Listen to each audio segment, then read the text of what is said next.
Okinawa are called kun. Like if they say tokomini no kun, they're saying tokomini bo kata. That's all it is.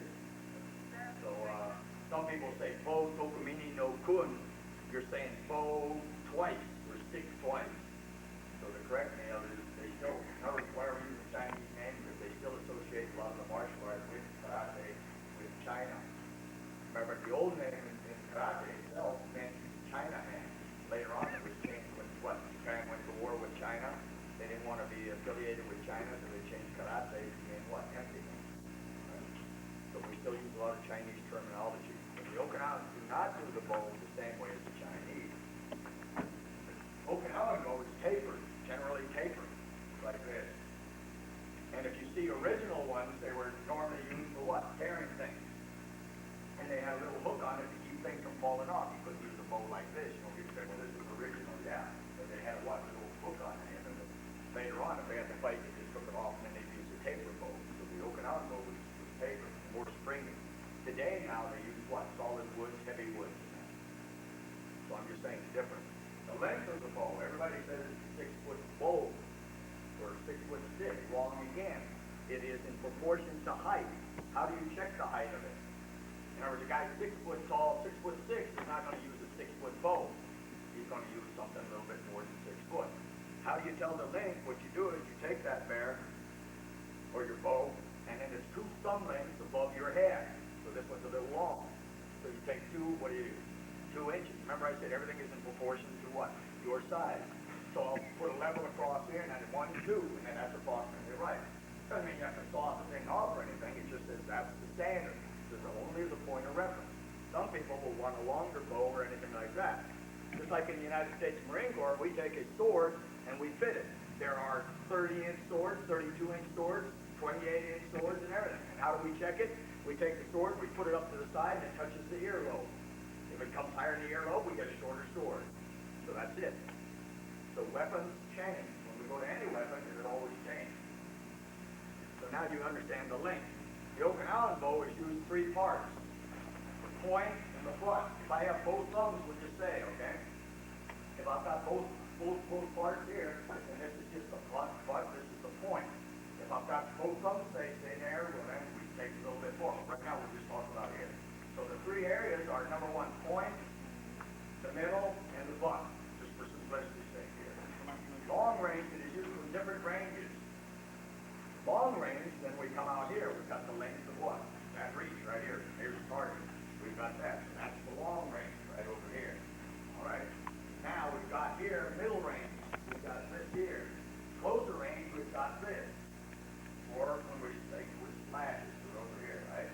And then infighting is now we've got this part. So we've got this. Now people say, well, if I fight you this way, I've got the reach and I'm superior to you. That's bull. Now there are systems that do this. But the idea of this type of bow is to infight. In other words, we close the distance. Once you start closing at a certain range, then we now have what? 3 parts that we can strike at you. Now you have to worry about this. This way, you only what? You worry about 1 part. Again, who's going to beat who? Somebody that uses the bow this way is going to beat somebody that uses the bow this way? Depends on what. One is emphasizing long range, the other is emphasizing middle, or this could be any range now. Okay? Now the bow is normally held in thirds.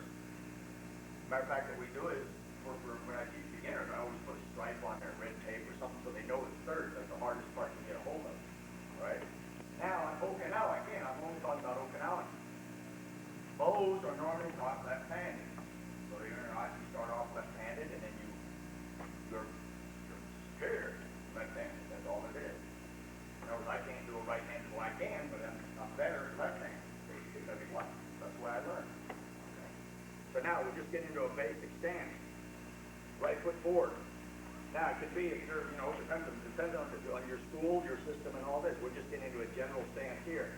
It can be a side. You don't go and face a full senkutsu. If you're in senkutsu, for those of you that are into a wider stance like this, if you're in seisan, you don't face in a full seisan. You're doing what? You're diagonally making what they call a half front stance. First thing is, you put the poker where they're posting 1, 2, 3. There's 3 places we can post. Upper, middle, lower. The weapon is nothing but an extension of what? Of your arm. That's all it is. I know there's people that say, "Whoa, that isn't true," but it is. It's part of your body. So since the bow is similar to karate, if I was to do a twist punch from the hip, now I put my hand on the hip. Notice it does not go below it, beneath it. There are some systems that do this. But basically we'll put it on the hip, just like I would throw a punch. Now, since karate originated using a twist punch, we use a twist in the bow. All right, not always, but I'm just saying. I'm just teaching traditional now. You can decide how you want to do it. So number one is it's on our hip. Now we rotate it. Now you go clockwise.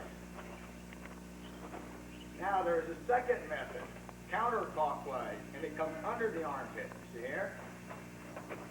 Counterclockwise, it now comes under the armpit. Clockwise, it goes under the forearm here. Now, which is superior? Which is better? In other words, they normally will teach one or the other. As simple as that. So if you go to a school and it teaches you this, that's their method. If they do here, that's their method. The bad thing about going under the armpit, if somebody hits us with any type of enthusiasm, this is against your rib housing group, and we might lose a rib.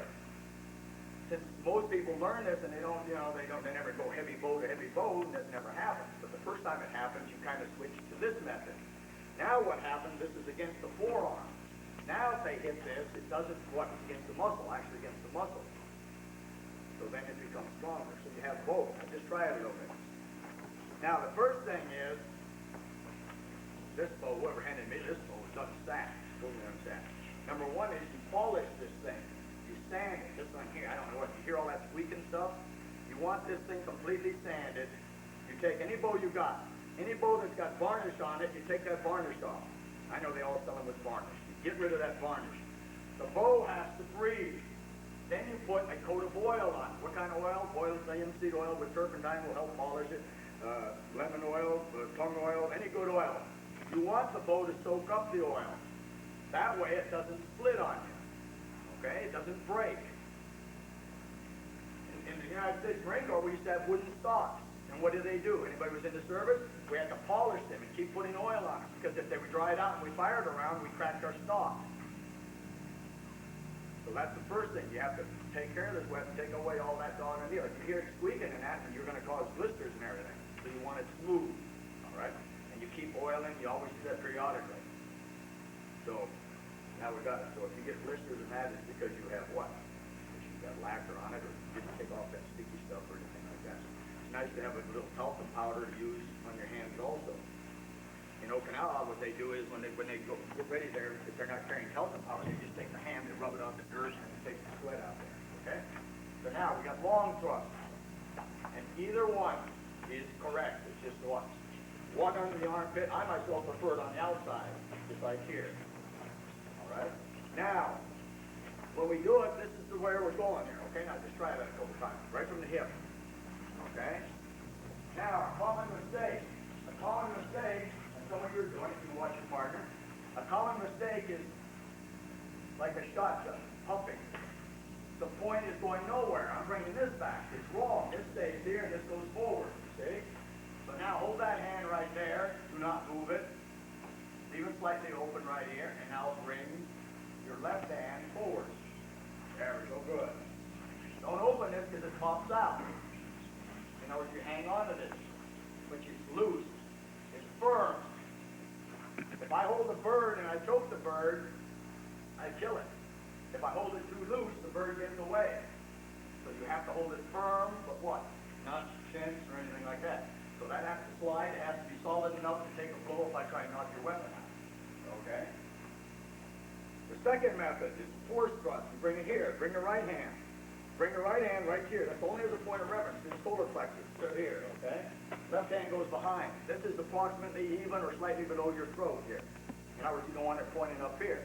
If I've got a target over here and I've got this thing up here, I got to bring it down each time I'm striking at him.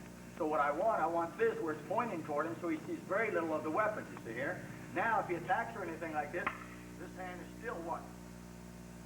I still have something to block. If I do this, now he attacks, I have to bring it up. If I do this and he attacks, now I have to bring it down to hit him or anything like this. So this is just a point of reference so that now if he attacks or anything like this, see? thickness. Okay? So now, that's only what? This is even approximately with your throat right here. That's only the guy. Left hand is on our hip. Now, we're going to force thrust. Bring this right back to solar plexus. Now you thrust. There we go. Now we're not going to leave it out there. So now we thrust forward and back, right? Good. Now we got it. Okay. Now, if I go, now this is taught also. I don't teach this because the lower it is, the weaker it is.